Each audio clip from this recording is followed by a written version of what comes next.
coming today. I'm Joel Resnick. I'm the president for the CSMAR Panel Association of Realtors. We're here today in partnership with California Lutheran University for a great panel discussion on the Measure F and Measure C ballots. And I'm going to bring up Mr. Herbert Gooch, professor of political science for CLU. Okay. Well, we're being sponsored by CLU, but also by the CSMAR Panel Association of Realtors. Please note that this is not designed as a debate. It's really designed to elicit information, lay out some facts, and explain some of the implications, but some of the behind the language, what these measures are intended to do. We invited SOAR representatives repeatedly, and originally had the idea we would have two events to inform the public, one in one side of the county and the second on the other. SOAR, though, declined. Fine, but that is why they're not here. Hopefully, though, you can go to their websites, and I urge you to explore the issues from their point of view as well as others. So we're not intending to try to advocate or push anything on you. Our intent, though, is really to inform, and we have two speakers, one to look at the implications of SOAR that we've had since 1998, and these two measures seek to prolong. Dr. Mark Schneip, who is the director of the California Economic Forecast in Santa Barbara. We also have Lynn Gray Jensen, who's the executive director for Ventura CoLab, Ventura County Coalition of Labor, Agriculture, and Business, which also largely, in particular, supports sustained VC. I will talk just for a minute about a little bit about the history, the background of SOAR. Then we'll go to Mark Schneip, and then we'll go to Lynn Jensen, and then we'll have a period for questions from the floor. And what I would like you to note, we'll have passed around some cards. And what I'd like to do is to have the cards then come up, and then we can ask the panelists to respond to the questions that are raised. So be thinking of the implications. What is of interest to you? Again, the objective is not to have a debate, nor really to open up to people simply to make their case, right? Ask a question. You've got people that are experts in a field, ask them. The intent here is really to educate, not to advocate. Okay. So let me start out and mention a few things on the history here. And for those of us who have been in Ventura County for a while, we know that Ventura County has always been concerned with quality of life and land development issues. In the modern era, though, or modern period, in the early 90s, the huge struggle over the development of Amundsen Ranch, which went down to defeat, however, resulted in a real coalition of environmental groups at the grassroots levels that then took their concerns in about open space, but land development, et cetera, into a lobbying effort, which was largely initially directed at the cities. So you've got to remember there's Ventura County, and then there are 10 cities. Much of the farmland is in the county portion, but the motivation for regulation, preservation of land, all these kinds of issues have a history here, and they've played out on a couple of different levels, the county level, but also the cities. So even if nothing was done at the county level, the cities all have different kinds of plans. There has been an effort thus this year to coordinate I think it's 8 of the 10 cities have variations of SOAR, along with putting the SOAR county measure on the ballot. In the 90s, there were a number of efforts to limit development and regulate it and change. For instance, within the cities, the efforts to put in curbs or urban boundary restrictions. Many others tried to do something much more ambitious, which would call for development, future development, having to be referred to back to voters, which would slow the whole process down, like the Parks Initiative here in Thousand Oaks. Then in 1998, there was an effort to carry on what had already started in the cities, but now put something at the level of the county, and you had passed the County SOAR Initiative. A full listing of all the initiatives, county level and at the level of the cities, for November 8th, I'll distribute that to you, and you can actually look at the language. It's an incredibly long ballot, right? And remember that you've got SOAR, but each of the cities is doing things as well. The county measure was one of the central features of it was that it was to be in effect through December 2020. So it's got time, even if everything failed now, it would still be in effect. People could bring variations of it back in the next 4 years.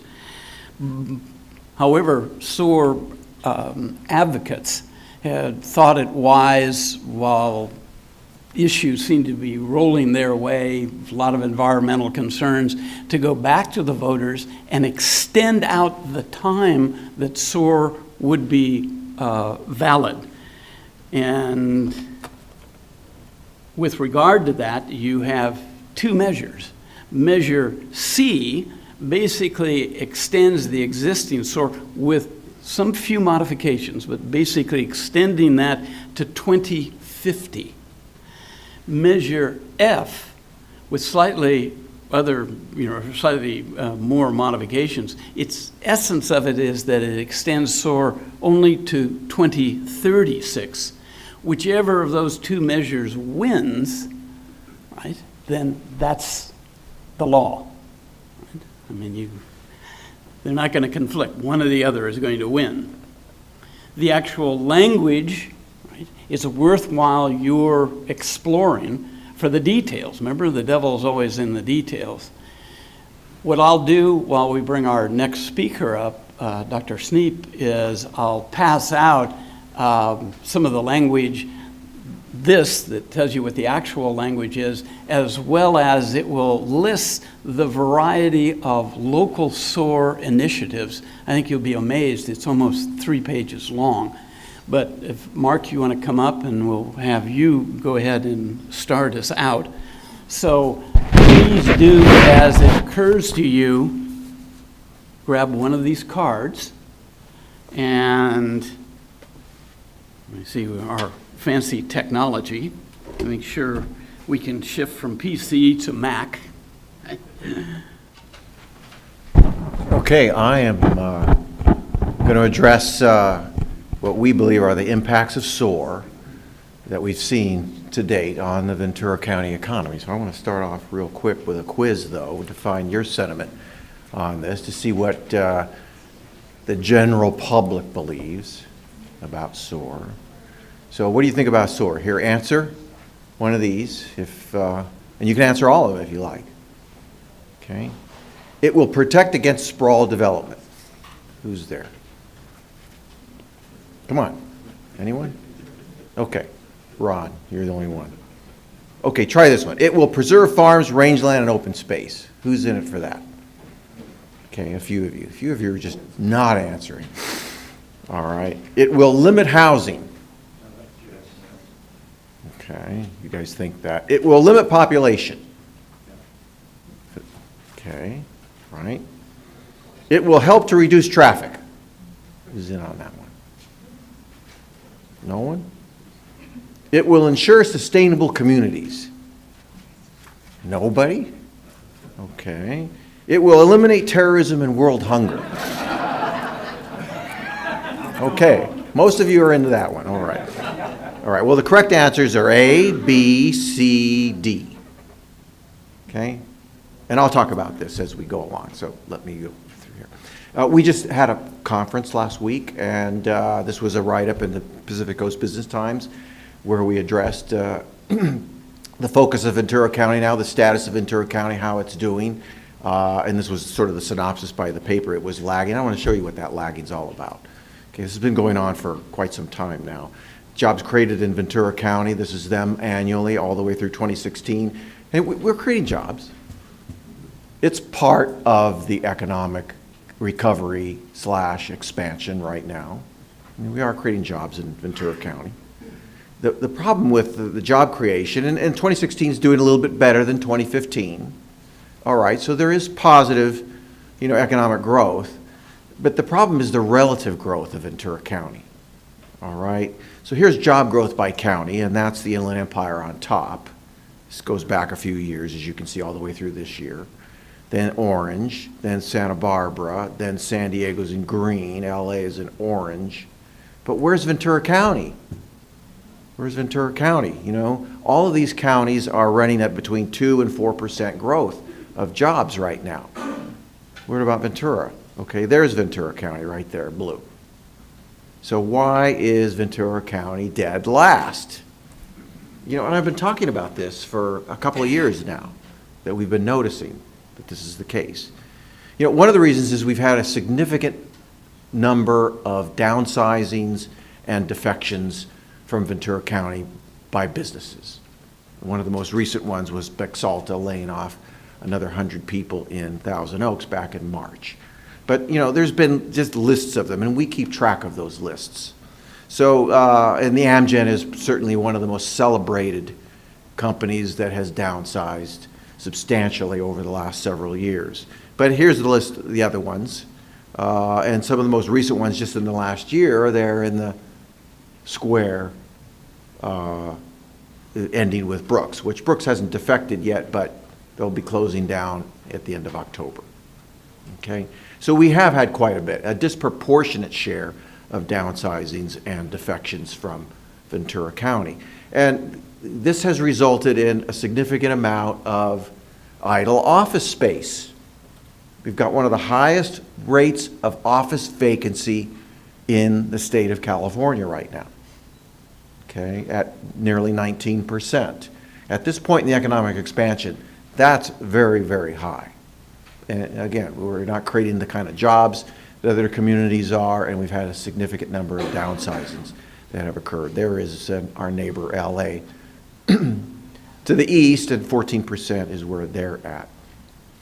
Also, if you look at income, total income in the county divided by total number of people, that means per person income, Ventura County, has been above the average for California for much of the history, but then in recent years, California has exceeded Ventura County.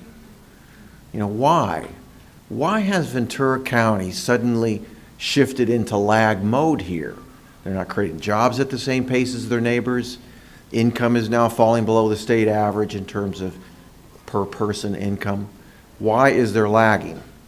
Job growth, years of cumulative downsizing and defection is really one of the main reasons.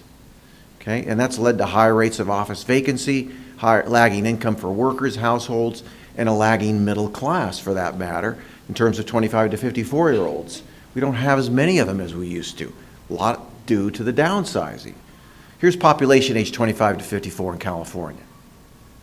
That's the population. You can read it off the right-hand side through 2015. Okay, there's Ventura County. Most counties, it looks just like California.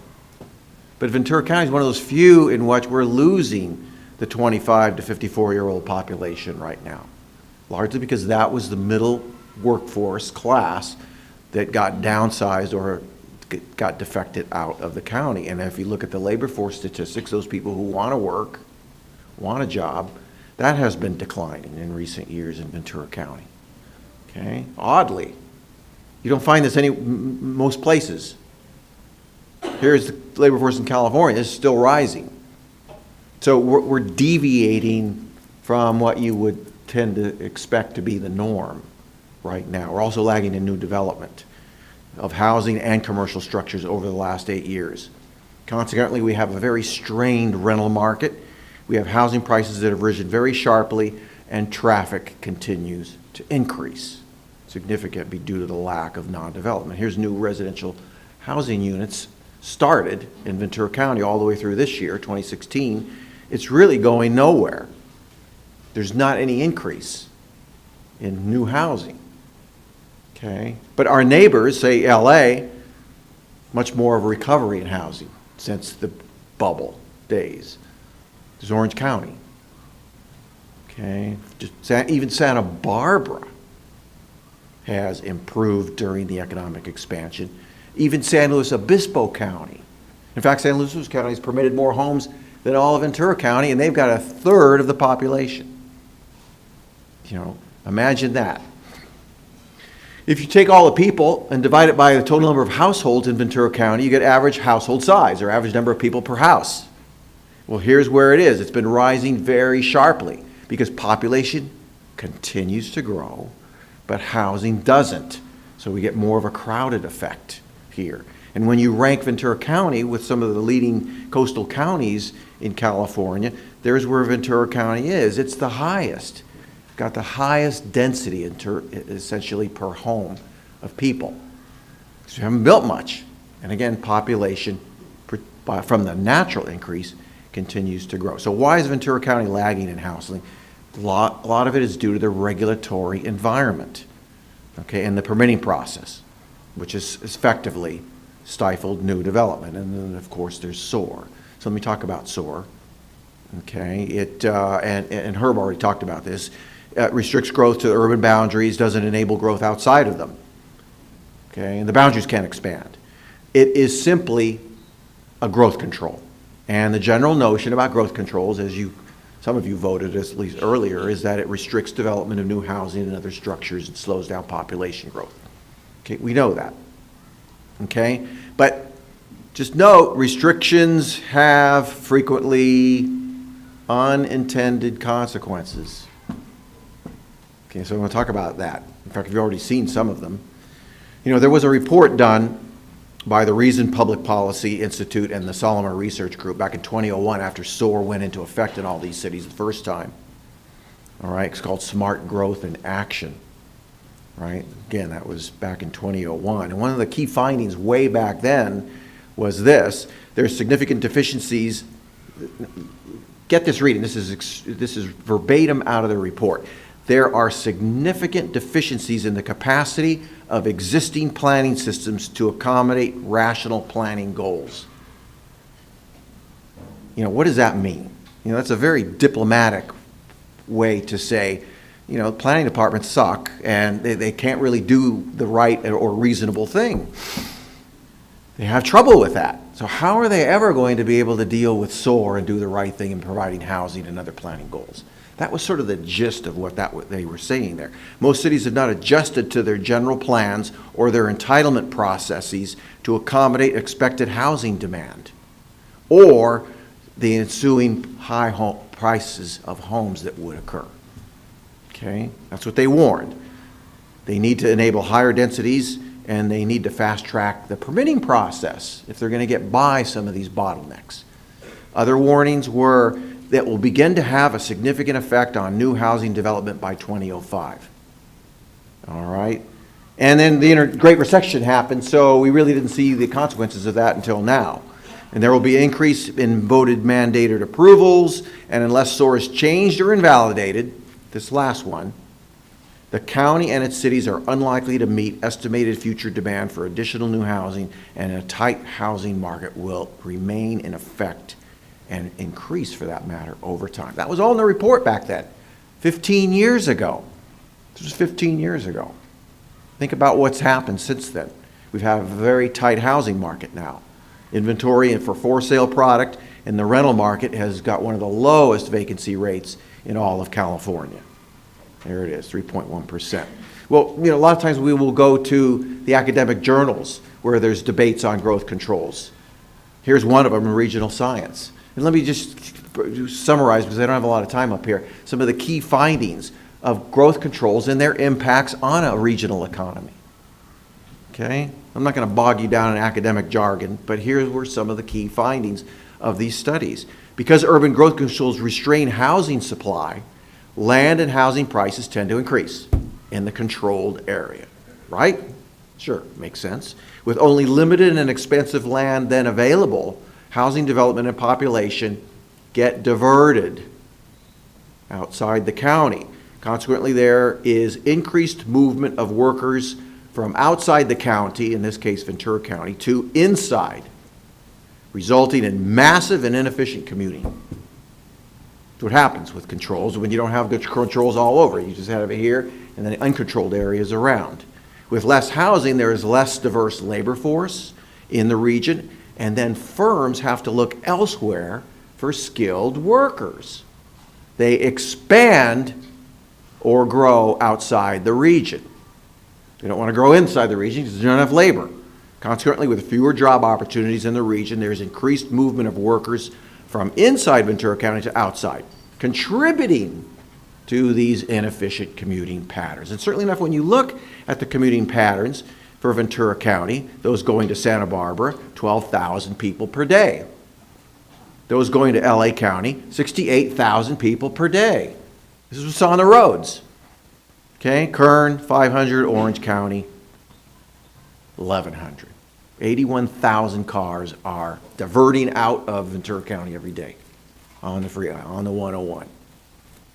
Most of them on the 101. And then the other side, of those coming from those places into Ventura County, another 40,000. So you got 120,000 cars on the freeways every day just commuting in these massive, inefficient commuting patterns which were predicted by the existence of growth controls, okay, and the inability to have housing.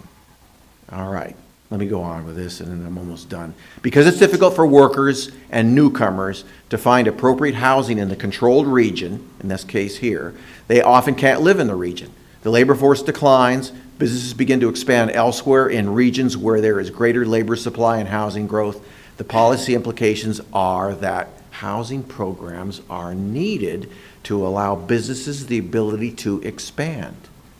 But we haven't seen those housing programs been put in place. That's the problem here. Those planning departments, which that earlier study said were ineffective and had major inadequacies, have not responded to the growth controls that are in effect in order to achieve adequate housing for the population. The local entitlement processes for housing actually have not been adjusted to enable more housing. Furthermore, entitlement processes in most cities have gotten more onerous over time, okay, exacerbating the inefficiencies. My conclusions are this: the recent evidence on the Ventura County economy follows the classic textbook example of what occurs in a region where widespread urban growth controls are in place. Less housing, less employment, firms defecting from the region, commuting pattern inefficiencies, and more traffic because of all that commuting. Certainly enough, when you look at the number of cars on the road from the Caltrans data, you can see, and this just happens to be at one point, this is on the 101 at the Westlake Boulevard border, the car counts, okay? They are now at all-time record highs as of 2014. We don't have the 2015 data yet, but you know that's going to go higher. Okay, so traffic really gets increased because of SOAR, not reduced. And yet, if you go to the SOAR website, of course, SOAR espouses to stop traffic. It's not going to stop traffic because of the inefficient commuting patterns that it creates. Okay, that's it. That's the effects of SOAR on the Ventura County. Thank you.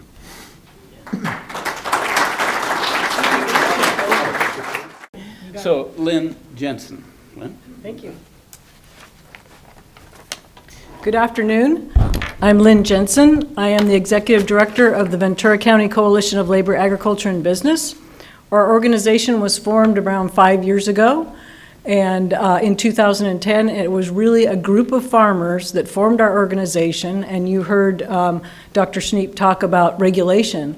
Well, I can tell you that the regulations that are on the building industry are also very high on the farming industry. And they created our organization to try to help them through some of the problems that they're having, because farming is great. The farmers are out there farming, but they also need facilities. They've got to pick it, they got to pack it, they got to ship it, and at some point, some of it gets processed. And so that's how we started. And then a couple of years ago, we found out that SOAR was going to be on the ballot. And really, our group of farmers wanted to know what the impact was to them. And CoLab became a policy consultant for this group of farmers. They called themselves the Agricultural Working Group. And we analyzed the SOAR initiative, and we determined that SOAR doesn't really save agriculture. In fact, all it does is, as Dr. Schneep says, really control growth. And so we put together Measure F. We actually had quite a few discussions with SOAR along the way. We had some negotiations with them, but we really couldn't get the powerful language we need in this county to keep farming viable. And that's where we started, from this simple idea. If you want to stop sprawl and protect agriculture in Ventura County, then it has to be economically viable. And you'll find that in other counties and states where farming has failed, it ultimately gets developed. And what we want to see is a robust farming economy that will naturally keep things from being developed, in addition to keeping the growth controls outside the city curbs. So we'll talk about that. But anyway, our initiative was filed by 3 farmers. I'm hoping I know how to do this. Phil McGrath Family Farms. I think many of you have probably brought products from him. His farm is off of Central there in Camarillo. Patty Waters Ranches in Moore Park, and John Lamb, Cam Lamb Farms in the Santa Rosa Valley. These are family farmers. This is something I think that people don't realize in Ventura County. People talk about corporate farming, but the reality is we have hundreds and hundreds of family farmers here that are trying to hang on to their land and continue farming. And this is what this initiative is really about. These 3 families have farmed in Ventura County for a combined 400 years. Okay, so these are our proponents: Phil McGrath, Patty Waters, John Lamb, on their ranches, on their farms. They have families, and of course they're hoping that the next generation will continue the farming.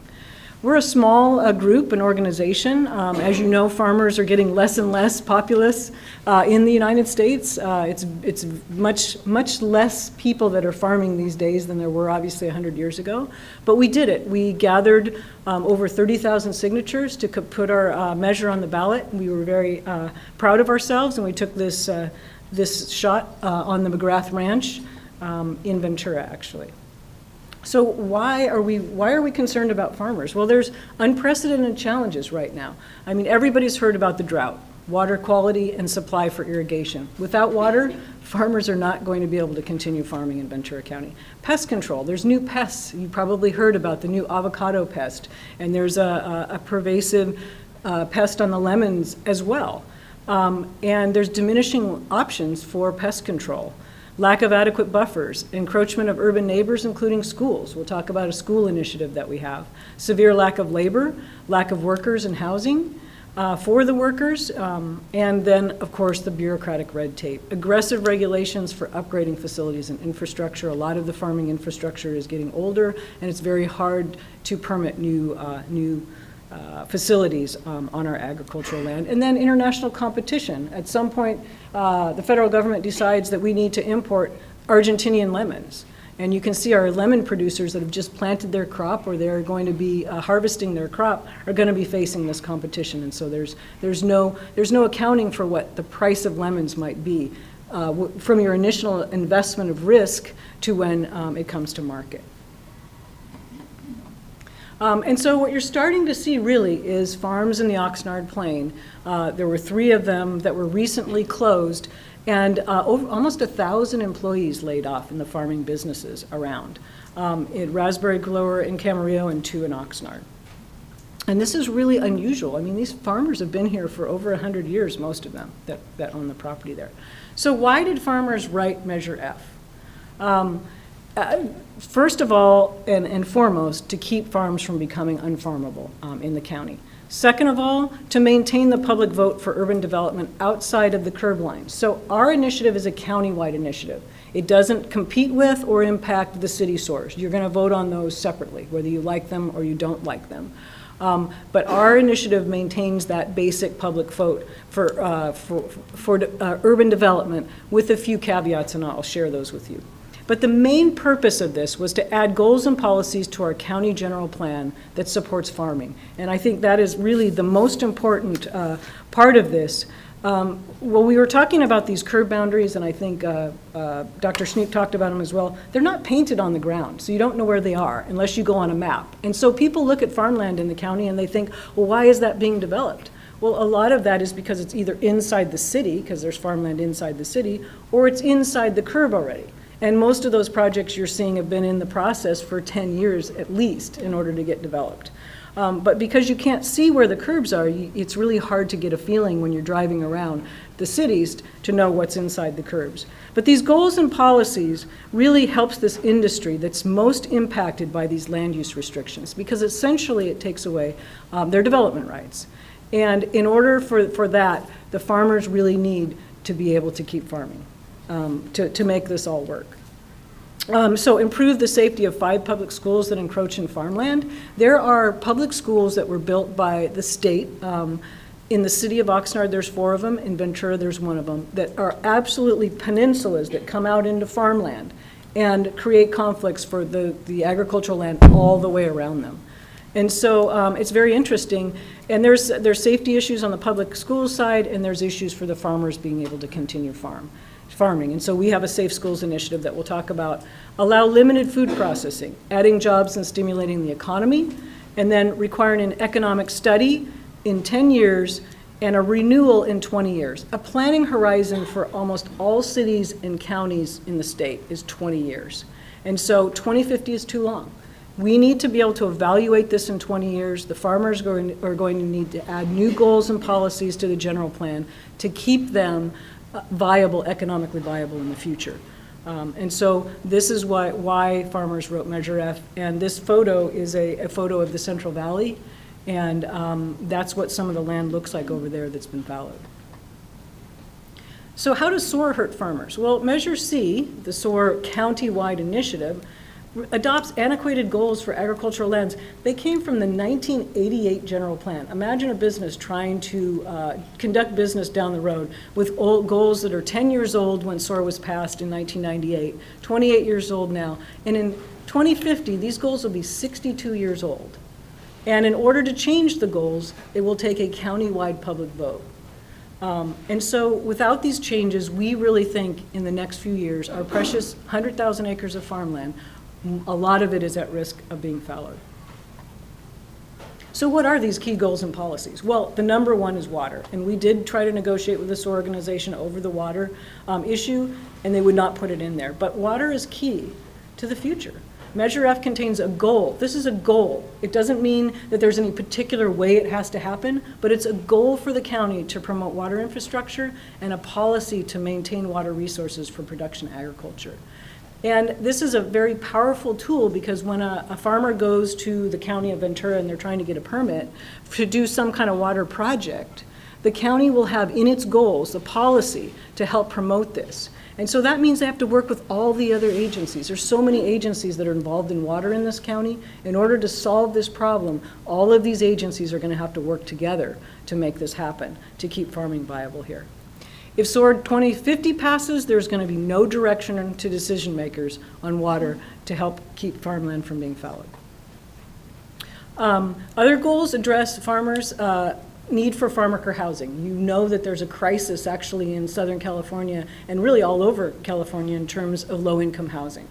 And farm worker housing is very important. Our Measure F has some language in the general plan, rapid permit processing. And these goals actually came from other counties. The main one was San Luis Obispo County, has a very rich agricultural history and a very rich general plan to follow it.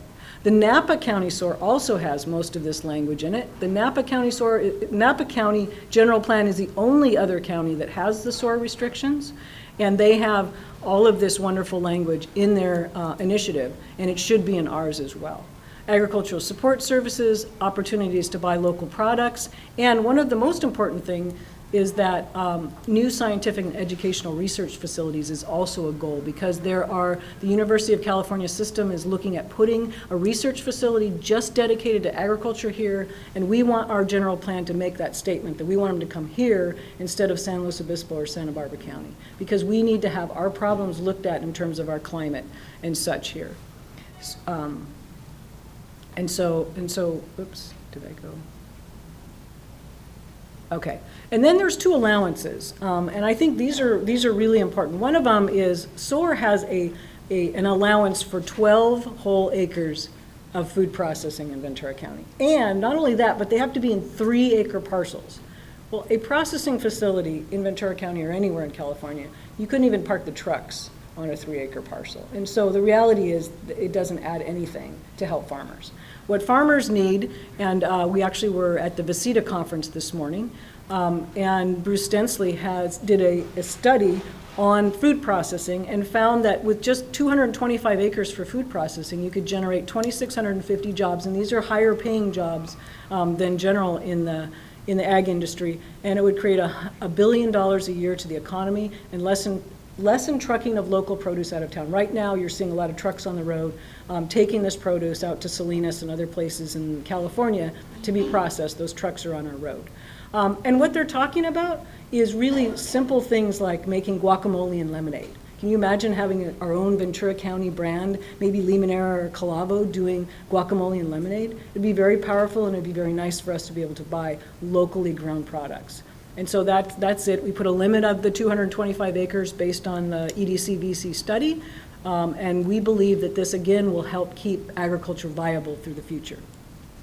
Our Safe Schools initiative improves the safety at 5 urban public schools. As I said, 4 sites in Oxnard, 1 in Ventura.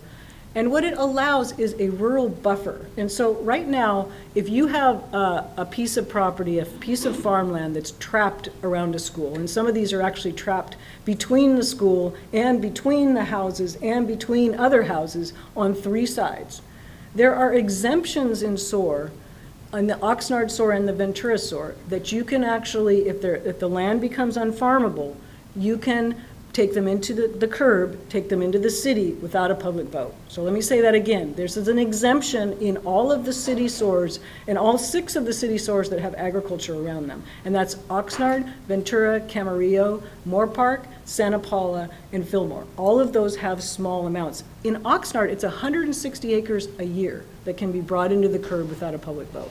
So these parcels are already able to become urban. But what we would like as farmers is to also create an option for them to be a rural buffer, to stay in the county. And right now, in order to stay in the county and be some kind of rural buffer so that that next farmland doesn't have this high density development on it, then they could do that through a vote of the Board of Supervisors, not having to go through a public vote. And then, as you saw, usually I actually show some of Dr. Sneap's slides, and I talk about the economics. And it's very concerning in terms of what's happening right now. And so Measure F requires the county to prepare an economic study on the impacts to middle-class housing and rent affordability, job growth, and traffic. And these are all some of the concerns by 2026, so that would be 10 years from now. And as we said, most of the planning horizons are in the 20-year period. And so at 2026, doing this will actually give voters the power to understand what the economics are, because you don't always see that. So it provides that kind of accountability, and our ordinance would be up for renewal in 2036. And that is why we believe that crops, growing patterns, technology changes rapidly in the next 20 years. 2050 is too long. Voters need to review the goals and policies in 2036. I just want to talk about this. We have a wide range of supporters. The first one that came in was the Tri-County Central Labor Council, 70,000 laborers in 3 counties. And they are very concerned about jobs. And so they really believe, particularly they have the United Farm Workers and the International Brotherhood of Electrical Workers, Local 952, they want to see farming survive as well, because there's lots of jobs, union jobs that are associated with that. And then the ones in green are all of our farming nonprofits.